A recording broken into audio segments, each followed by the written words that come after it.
Good morning. Good morning. Good morning. Hey guys. Good morning. Hope you are having a fabulous start to your Tuesday.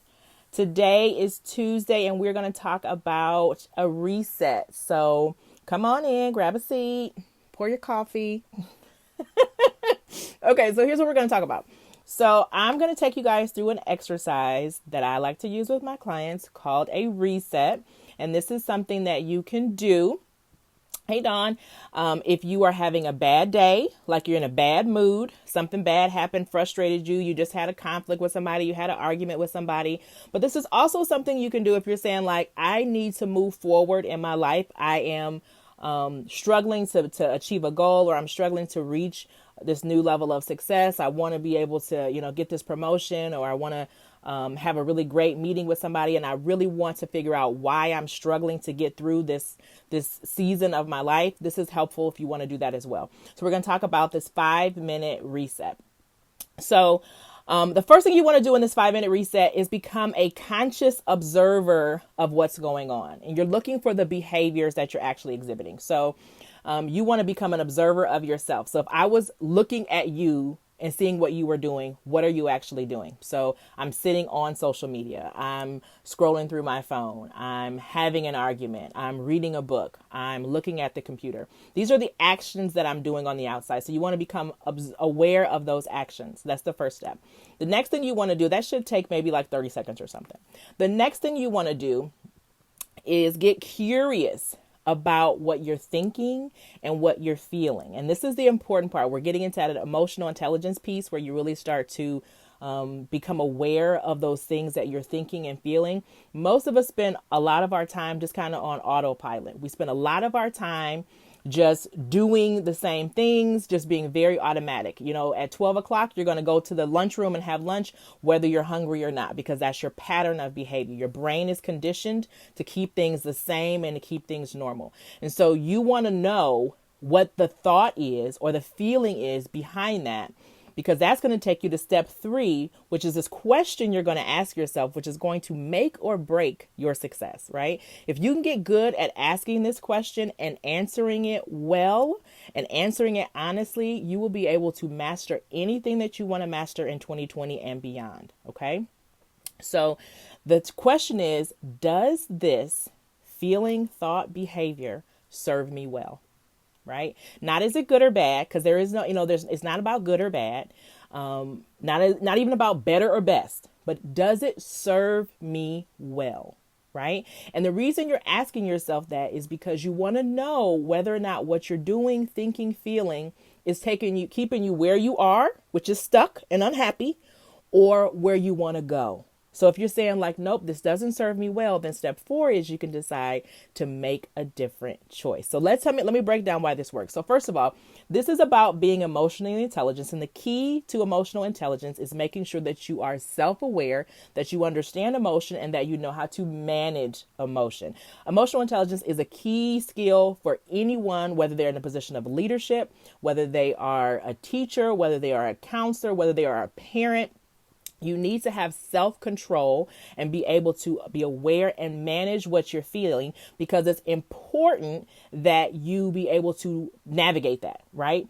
The most successful people in your life are highly emotionally intelligent, right? They know how to say like, I like this feeling, I'm leaning into it. I trust this feeling, I'm going with it. They also know how to say like, this doesn't work for me, I need to do something different. So you need to be really clear about taking yourself off of autopilot and being very emotionally intelligent and self-aware. So this works because it takes you off autopilot. You've asked yourself what you're doing and you've asked yourself why. So now you get to kind of distance yourself from those behaviors that you might think are your personality. Now, when I work with clients who've experienced a lot of trauma, this is the key. When you have experienced a lot of trauma, whether that be like poverty when you were a child, abuse, neglect, dysfunctional relationships, those things that are dysfunctional will feel normal. And you will be drawn to those things and you will be doing those patterns of behavior even when you consciously want something different, because it's automatic. There's a neural pathway in your brain. There's a little connection in your brain that says, this is what I should be doing. And so you have to put yourself off autopilot so that you can actually do the things that you want to do. Okay, so this process, this little 5-minute reset that take you out of a bad mood, take you out of a bad situation, gives you a chance to take yourself off autopilot and to become aware. It also uncovers those little hidden blocks. So a couple days ago, I was watching a movie and I felt myself getting emotional. And I'm like, what the devil is going on here? And I just kind of sat with it for a minute and I worked through this little 5-minute reset and realized that there was some hidden grief that I hadn't even processed about a recent change in my life. And because there was so many strengths and positives about this change, which is really common, right? When you're talking about a change, there is going to be some benefits to it. But because there was also some challenges and some loss associated with it, I hadn't fully processed all of those emotions. And so giving myself a chance to see that allowed me to see a block that was keeping me from moving forward. So if you've been saying to yourself, I just don't know why I'm stuck. I know I want to do better. I know I want to eat healthier. I know I want to make this change with my money, but I don't understand why I can't do it. This will help you with that. The next thing it does is it gives you the power.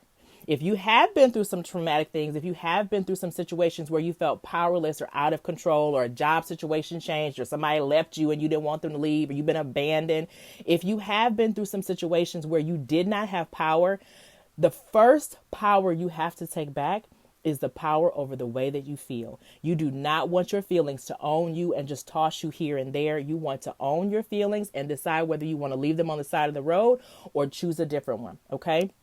So this gives you back the power to make a better decision. And then each and every time, and I talked to my ladies in the Love You to Life Club about this, each and every time you make a decision that serves you well, each and every time you say, oh yeah, this feels good. This is exactly what I'm supposed to be doing right now. I'm proud of myself. Go girl. High five to me.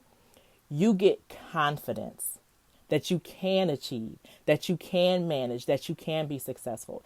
Each and every time you recognize that you did something different. 5 years ago this time, I would have been done popped off. Oh, but this time I walked away. Every time you do that, you build that confidence that lets you be successful moving forward.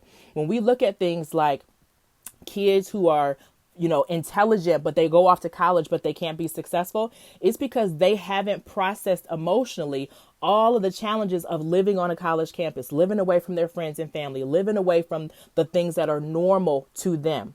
And so when they get in those situations, they're uncomfortable and they don't know how to sit with that discomfort. And so they run back to what's comfortable for them. So if you're talking about really wanting to make some changes in 2020, or if you're talking about, some big goals that you have moving forward, you have to get used to this.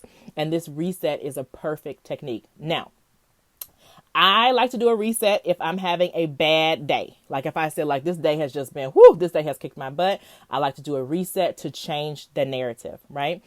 If you had like a rough drive in from work, like a rough drive in, there was a whole bunch of traffic, somebody cut you off, you got a ticket, whatever, and you feel like your whole day is about to go down the drain, a 5-minute reset will do a great job. My teachers, if you're a teacher, shout me out here. If you're a teacher, if you had a rough period with your class, that student that rubs you wrong, and you feel like the whole day is going down, teach your students how to do a quick reset. That will help them to gain some of that self-control that they never knew they had, and let them feel powerful instead of powerless. Okay. If you say like, I haven't really had a bad day, things are going fine, it's a little early in the day, what have you. This is also something good to just do a quick check-in. So if you don't need to reset, like if you're on the right track, on the right track, it's okay to just use this as a check-in. I would schedule this at least once a day, maybe a couple times a day if you're really trying to work forward. This is how you can coach yourself to have the most successful 2020 and beyond that you want to. Okay, so this is a 5-minute reset. Remember, you're going to become an observer of your behaviors, get curious about your thoughts, your feelings. You ask yourself that magical question, is this serving me well? And then make the choice that serves you best. Okay. You guys have an amazing day and I'll talk to you soon.